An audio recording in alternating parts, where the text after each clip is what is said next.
It's hard to breathe, but that's alright. Hush.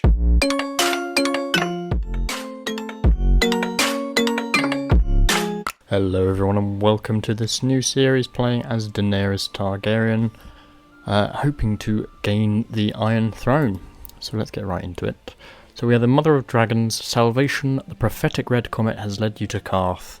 As you pass through the 3 immense and elegantly painted walls that serve as one of the 9 wonders of man, you can't help but gaze at the bones of those who have been denied entry.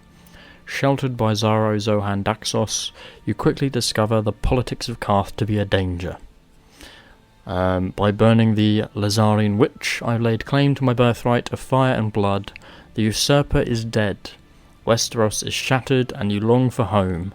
Use this time to nurse your dragons and soon you will return to cast down the usurper's dogs.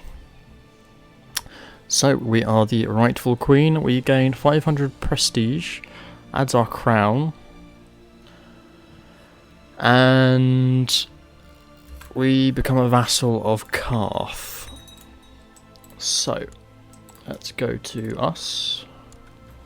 Let's have a look at our crown. Can we equip it? Can't equip it. Needs to be equipped in order to provide... Well, maybe we can equip it when we roll the tape. So, Qarth is ruled by this chap, and we are being supported by Xaro Zohan Daxos of the 13. Let's have a look. Who's in our court? No one in the court at the moment. So, you, Justicar, Ricaro. Marshal is Sajora, who does not have Longclaw. Lord Treasurer is Romo, Spymaster, Dibasion. I can't get a Physician and I can't get a Septon. I need educating, so probably Jorah is the best bet for that. We need a bodyguard, Jorah and Aggo. Regent can be Jorah as well. So we'll rely heavily on Jorah at this stage, perhaps. Jorah can be a commander as well, maybe. Right, let's see what happens. Can I put my crown on? I cannot. So Jorah's been appointed regent. Valyrian freehold politics has been dominated by 40 families with great wealth and high birth. I'm the blood of old Valyria. So we've got our Dragon's Whip now, which is cool. House Targaryen has ruled Westeros since Aegon's conquest. We united the 7 kingdoms into one. We built King's Landing and we forged the Iron Throne. We get a strong claim on Dragonstone.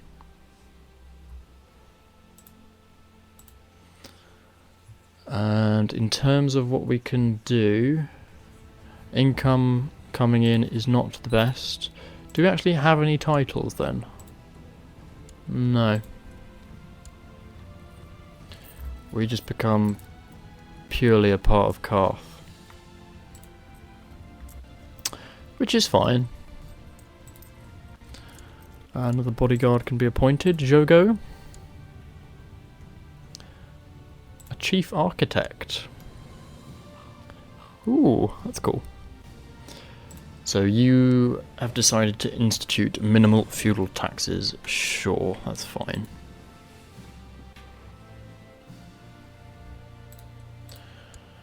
Not much I can do in terms of things myself. We have no army levies and we have no mercenaries. So it's really a question of time for us to heal up the dragons and raise them, and to then come over and take Joffrey out. He's currently fighting Stannis, currently fighting Robb, and losing to Robb, and the Brotherhood without banners as well. Ooh, the House of the Undying. In this city of splendours you find the House of the Undying to be the least splendid of all. You behold a grey and ancient ruin with towers, without towers or windows. its crumbling form coiled like a serpent through a grove of black bark trees. Queen Daenerys must enter alone, says M.A.T.E, stepping out from the shadow of the trees. Take my arm and let me lead you. I am no child. Shade of the evening. You make your way through the darkened grove and are presented with a crystal glass filled with thick blue liquid. Shade of the evening. The wine of warlocks. You gulp down the potion, and as the warlock speaks, you're reminded of every taste you've ever known, and none of them. Within you will see many things that disturb you, visions of loveliness and visions of horror, wonders and terrors, sights and sounds of days gone by, and days to come and days that never were. If you value your soul, take care and do just as I tell you. Take the door to your right, each time the door to your right. If you should come upon a stairwell, climb. Never go down, and never take any door but the first to your right. Right, okay, I need to remember that. You find yourself in a stone anteroom with 4 doors, one on each wall. A mould-eaten carpet, once coloured with walls of gold, lies at your feet. Within the walls you hear a faint scurrying and scrabbling of rats. You heed the warlock's advice and choose the rightmost door 3 times, each leading you to a room identical as the one before. It's clear you're in the presence of sorcery. Let's go right again. Let's follow the advice. The Red Room. You emerge into a long, dim, high-ceilinged hall. Along the right hand is a row of torches, burning with a smoky orange light, but the only doors are to your left, and not all of them are closed. You tell yourself not to look, but the temptation is too strong. In one room you come upon a feast of corpses, savagely slaughtered. The feasters lay strewn across overturned chairs and hacked trestle tables, a sprawl in pools of congealing blood. In the throne above them sits a dead man with the head of a wolf and an iron crown. His eyes follow you with mute appeal as you continue on. Only a stairwell down marks the end of the passage, and still, the only doors are to your left. The first door on the right is the last door to the left. So we get prophesized future and intrigue +1. Ooh, that's a big Carl, hello. Carl Motho. To find yourself in yet another stone room with 4 doors. One on each of the twisty stone walls. The floor seems to move slowly under your feet, as if it were trying to trip you. You're gripped by a sudden sense of desperation, want nothing more than to be done with this house of horrors, but still, 3 doors lie before me. Blue. Well, we're going to stick with the advice and go right. Mother, you emerge once more into a long, dim, high-ceilinged hall. Along the right hand is a row of torches, burning with a smoky orange light, but the doors are to your left and not all of them are closed.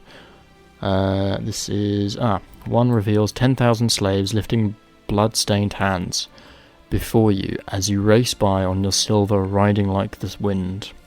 Mother, they cry, mother, mother. They reach for you, touching you, tugging at your clothes, the hem of your skirt. They want you, they need you, the fire, the life. Okay, we get intrigue 2.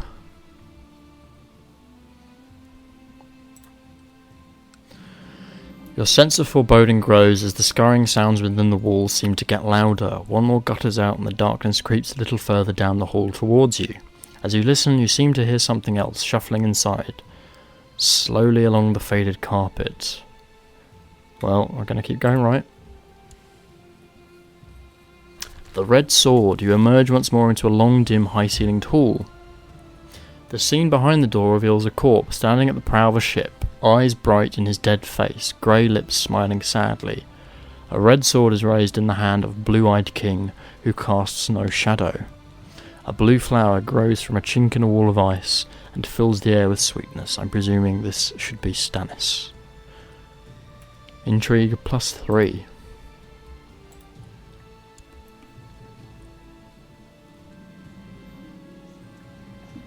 And meanwhile, the Lords of Qarth have approved the taxes. Oh, that's a great picture.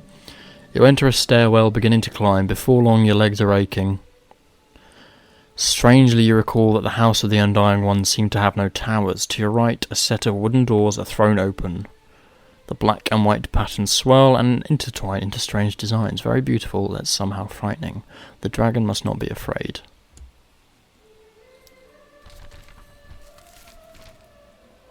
The Blue Heart. You pass through a long, narrow door into a chamber awash with gloom. A long stone table fills the room. Above it floats a human heart, swollen and blue with corruption, yet still alive. Every beat is a deep, ponderous throb of sound, each pulse sending out a wash of indigo light. The figures around the table are no more than blue shadows, and as you walk to the empty chair in front of them, they do not stir, speak, nor turn to face you. Mother of Dragons, comes a voice part whisper and part moan. You find it difficult to summon the will to speak. You suddenly notice that none of them are breathing. Could it be that the undying ones are dead? We live, whispered the answer, thin as a mouse. I've come for the gift of truth. Prophecy. 3 heads has the dragon. The ghost chorus yammers inside your skull. Mother of Dragons, child of storm. The whispers become a swirling song. 3 fires must you light, 1 for life, 1 for death, and 1 to love. Your own heart beats in unison to the one that floats before you. 3 mounts must you ride, 1 to bed, and 1 to dread, and 1 to love. The voices grow louder, and your heart seems to slow, even your breath. 3 treasons will you know, 1 for blood, once for gold, and once for love. Help me, show me. Quite a long prophecy, this. Oh my god. Blurred visions. Shadows whirl and dance inside a tent, boneless and terrible. A little girl runs barefoot towards a house with a red door. Miri Mazdur shrieks in the flames, a dragon bursting from her brow. Behind a silver horse, the corpse of a naked man bounces and drags. A tall lord with copper skin and silver hair stands beneath the banner of a fiery stallion, a burning city behind him. Suddenly, black wings buffet around your head, and suddenly the visions are gone, ripped away. Your gasps turn to horror as you spy the undying all around you, blue and cold, whispering as they reach for you. All the strength leaves your limbs, and you cannot move. You feel a hand on your breast, teeth find the soft skin of your throat, a mouth descends on one eye, sucking, biting, Dracarys. Death of the Undying. Indigo turns into orange and whispers turn to screams. Perched above you, Drogon spreads his wings and tears at the terrible dark, ripping the rotten flesh to ribbons. His head snaps forward, fire lying from his open jaws, bright and hot. You can hear the shrieks of the Undying as they burn, their high, thin, papery voices crying out in tongues long dead. The whole room is ablaze by the time you reach the door and call to your dragon. When you spill out into the sun, the bright light makes you stumble. Looking behind you, you see tendrils of smoke forcing their way through cracks in the ancient stone walls of the Palace of Dust. Howling curses, Pirate Pri draws a knife and dances towards you, when suddenly you hear the crack of Jogo's whip. Never was a sound so sweet. That's what you get for trying to mess with us.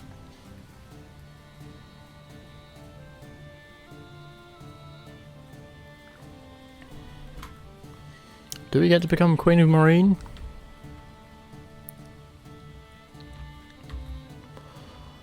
I think in the old version of this you started off as the Queen of Meereen. The Silver Bell, the Undying are dead, burned to ash by Drogon's flame. Your tiny Khalasar celebrates your victory by braiding your hair with a silver bell. But this victory is not without cost. The Qarthian are outraged, and their fractious rulers unite to demand your exile. My host, Zaro, pleads with me to flee to the Jade Sea, but you refuse and he angrily sends you away. Yeah, I'm not going to offer you a bloody... Yeah, we're not marrying. So, we get 3 ships. With your last friend in Qarth, a friend no longer, you hurry to the docks where Ser Jorah has been searching for ships. Ships you find, but allies also. A huge eunuch named Strong Belwas and his aged squire Arston, who intervene to save you from an assassin. They explain that they have been sent by your old friend Illyrio with 3 ships to carry you back to Pentos. Off we go. And we can make him a bodyguard. Good old Strong Belwas. go check him out. So he is a eunuch. He is scarred, a giant, and strong. 120 personal combat. Very good. Very decent. How old are we at the moment? 15. Still can't wear my crown. Wrought in the shape of a three-headed dragon. The coils are yellow, the wings silver, and the heads carved from jade, ivory, and onyx.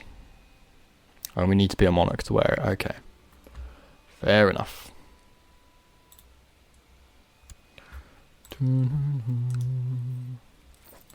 I can offer to join his war. Wow.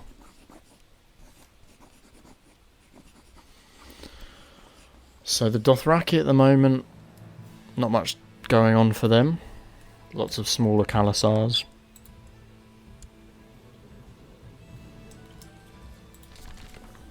Carl Pono seems to be the biggest.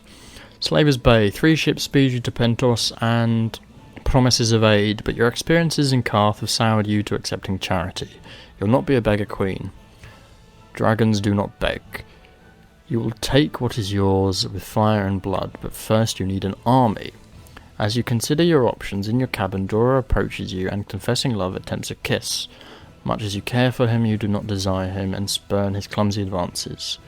Keen to change the subject, he tells you of a place where armies might be purchased. Astapor, home to the Unsullied. Right, let's go to Astapor. And we get Eerie.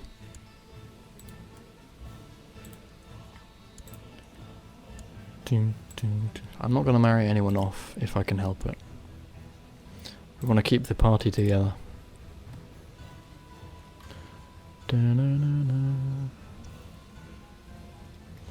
Sorry, Jorah. Deeply in love. Bless him.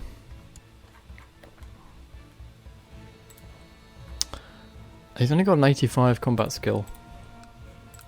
I wonder what they give Jon. Jon.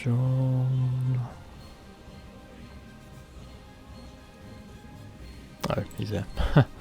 They give him 90, so still not that great. Plus 20 from this, so he would be 70 normally.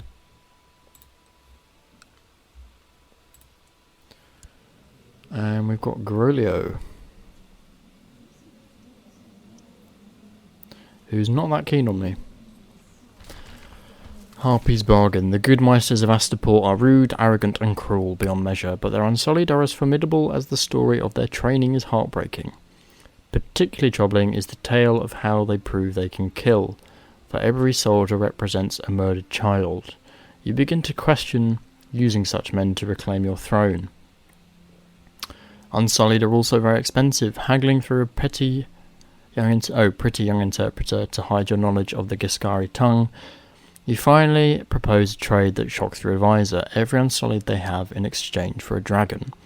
The slavers accept your terms, though they demand the largest of the dragons.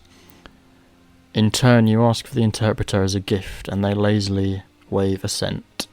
You soon free the girl and ask her to tell you all she knows of Astapor.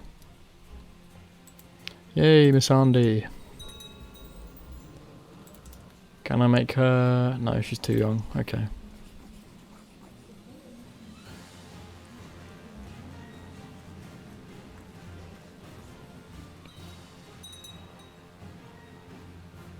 Oh no, did Romo die?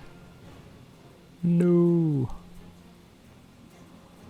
Romo died. Damn. Court musician. Who wants to be the court musician? The exchange. You've agreed a deal with the good that should be... Oh no, it is Masters, yeah. Masters for an army of Unsullied, where you gain all the Unsullied available, including the boys in training. In exchange for your ships, your goods, and Drogon, the biggest and healthiest of your dragons. You are now at the Plaza of Punishment to execute the deal. Your company has brought the goods and a caged Drogon before Krasnis and the rest of the good masters. While Krasnis hands over the Harpy's fingers, the whip symbolising you now own the Unsullied force. This deal does not quite work for me. Dracarys. And bye-bye you. Oh, I hope we get your dagger. So, the sack of Astapor. A dragon is no slave, and Drogon refused to serve the good masters, burning them to death upon your command. You, however, did receive the Unsullied, and you now have 3 dragons and an army, fighting the slavers of Astapor. The city is barely garrisoned and is easily taken. You've now liberated Astapor. The good masters have been killed, and you now control the city. The former slaves look to you as their new master, calling you mother. Now are you to move on in your journey?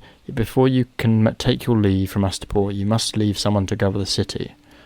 So I think what we'll do is leave the council and follow the story. This will give us 200 prestige, 400 gold, and oh, we get Grey Worm as well. We get Hero, and Astapor abolishes slavery and gets sacked. And a 3083 regiment arrives in Astapor. Bingo. Ooh, and we are now crowned. Can we wear the crown? We can! Yay! We can put on the crown. Excellent. Can we have a coronation? No. The Yellow City. You leave Astapor and march towards Yunkai, another famous slaver city. The Yunkai command a significant force of slave soldiers and mercenaries, among them the Stormcrows and the Second Sons. The city is made of yellow bricks, crumbling walls and tall stepped pyramids. Their emblem is flying over the city, a harpy-like creature as far as you can tell. Yunkai is said to be able to field a significant force of slave soldiers. However, Yunkai is known for training bed slaves, not warriors. Before you are the wise masters, and the captains of the mercenaries come to parley with you. They offer you much coin to leave the city. But no, I will free the slaves. So we declare war on the wise masters, and Luznak of Astapor dies. He was murdered. So Khaleesi has declared war. Right. Dario's coup. Is this Dario? Where's Dario? Here's Dario. Let's have a look at him. Blue-bearded beast. Dario's ladies. That's excellent. You are ready to begin the battle for Yunkai. However, Dario of the Stormcrows has enthralled by your beauty, has come before you, tells you he's killed the other 2 captains, and offers you the company in the service of you, as he says, my sword is yours, my life is yours, my love is yours, my blood, my body, my songs, you own them all, I live and die at your command, fair queen. Sweet. So, they'll join me.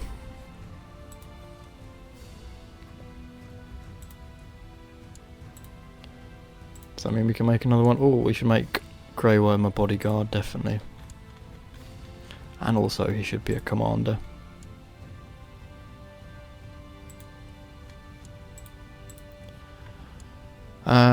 We could make Belwas, but not for now. Right, that's quite a lot that's happened. So we are, I think, halfway through our stage. I'm going to end the episode here. If you enjoy the series and like to see more, please do leave it a like, as that really helps. And comment and subscribe, and I will see you all in the next episode.